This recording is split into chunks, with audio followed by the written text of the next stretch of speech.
Assalamualaikum warahmatullahi wabarakatuh. Perkenalkan, nama saya Silvi Nur Aziza, NIM E 2019-2039, Prodi Ekonomi Syariah 1, Fakultas Ekonomi Bisnis Islam. Saya di sini akan menjelaskan tentang pengangguran dalam perspektif Islam. Definisi pengangguran yaitu orang yang masuk dalam angkatan kerja umur 15-64 tahun yang sedang mencari pekerjaan dan belum mendapatkannya. Macam-macam pengangguran itu ada 4. Yang pertama, pengangguran terbuka, yaitu seseorang yang sama sekali tidak bekerja atau sedang berusaha mencari pekerjaan. Pengangguran terbuka disebabkan oleh lapangan kerja yang tidak tersedia atau tidak sesuai lowongan kerja dan latar belakang pendidikannya. Contohnya yaitu seorang lulusan S1 teknik mesin belum mendapat pekerjaan karena lapangan kerja yang belum tersedia sesuai dengan pendidikannya. Yang kedua yaitu pengangguran tersembunyi, tenaga kerja yang tidak bekerja secara optimal dan maksimal karena banyaknya pekerjaan di suatu bidang dan jenis pekerjaan tertentu. Padahal sebenarnya pekerjaan tersebut hanya butuh sedikit orang. Contohnya yaitu dalam pembuatan sebuah boneka dibutuhkan 2 orang pekerja saja, tetapi si pemilik perusahaan menjadikan saudaranya sebagai pekerja tambahan. Dengan demikian, saudara si pemilik usaha tersebut hanya tenaga tambahan dan atau orang ketiga, sehingga dia tidak perlu bekerja secara maksimal karena 2 orang sudah cukup untuk memproduksi boneka.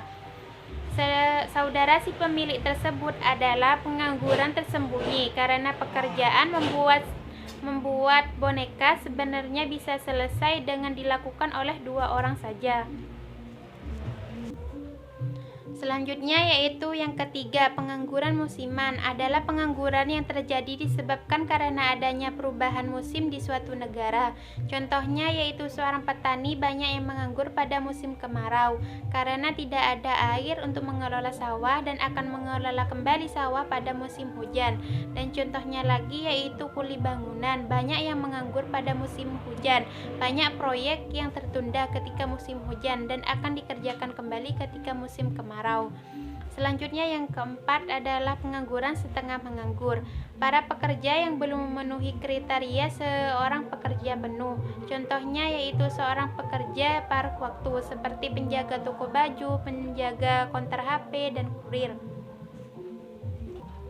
Selanjutnya yaitu jenis-jenis pengangguran. Jenis-jenis pengangguran yaitu ada 4. Yang pertama, pengangguran friksional, yaitu jenis pengangguran yang terjadi hanya sementara waktu, misalnya sementara untuk menunggu panggilan kerja atau mogok kerja. Contohnya yaitu seorang pekerja yang bekerja pada pabrik tekstil yang ingin pindah bekerja pada pabrik plastik dengan harapan agar bisa mendapatkan yang lebih baik.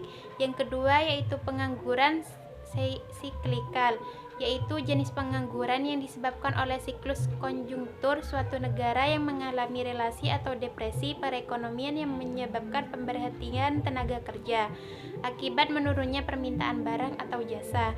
Contohnya yaitu turunnya permintaan barang elektronik berupa televisi menyebabkan berkurangnya jumlah tenaga kerja yang bekerja di pabrik tersebut.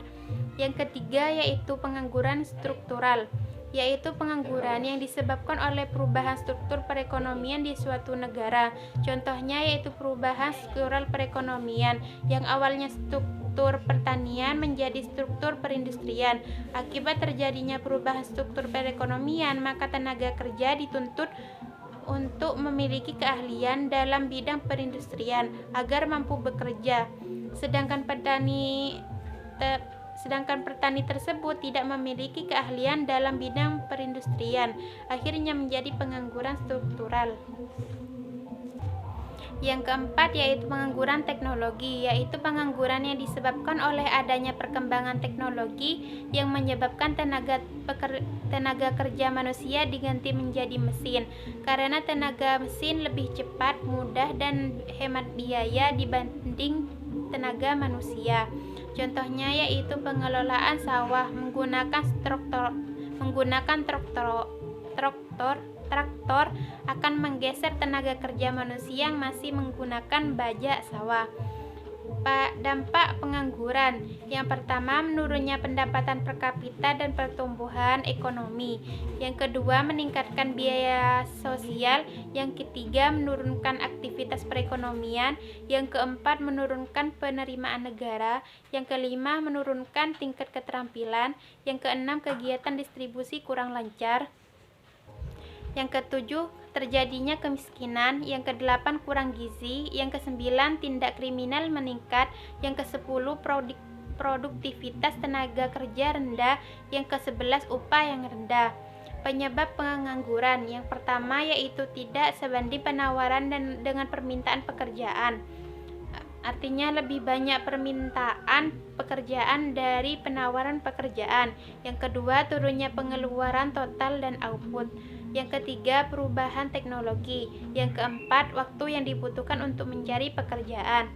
Selanjutnya yaitu cara mengatasi pengangguran. Yang pertama, menyelenggarakan bursa tenaga kerja. Yang kedua, informasi lowongan kerja. Yang ketiga, memberikan pelatihan kerja. Yang keempat, membuka lapangan kerja sebanyak-banyaknya.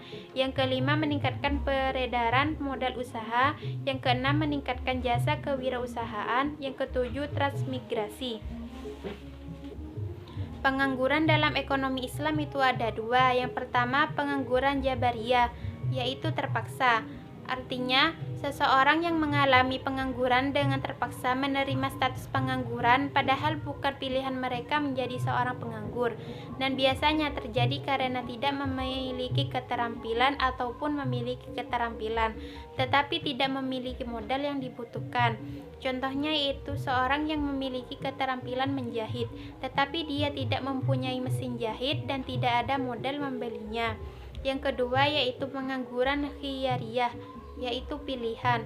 Artinya, seseorang yang sengaja memilih menjadi pengangguran tetapi sebenarnya memiliki kemampuan untuk bekerja, sehingga mereka menjadi beban bagi orang lain. Contohnya yaitu seseorang yang mempunyai keterampilan melukis, padahal ada perusahaan yang memerlukan seorang pelukis, tapi dia tidak mau bekerja karena malas. Selanjutnya yaitu solusi pengangguran perspektif ekonomi Islam. Yang pertama, mekanisme individu. Yang kedua, mekanisme sosial ekonomi. Sekian dari penjelasan saya. Wassalamualaikum warahmatullahi wabarakatuh.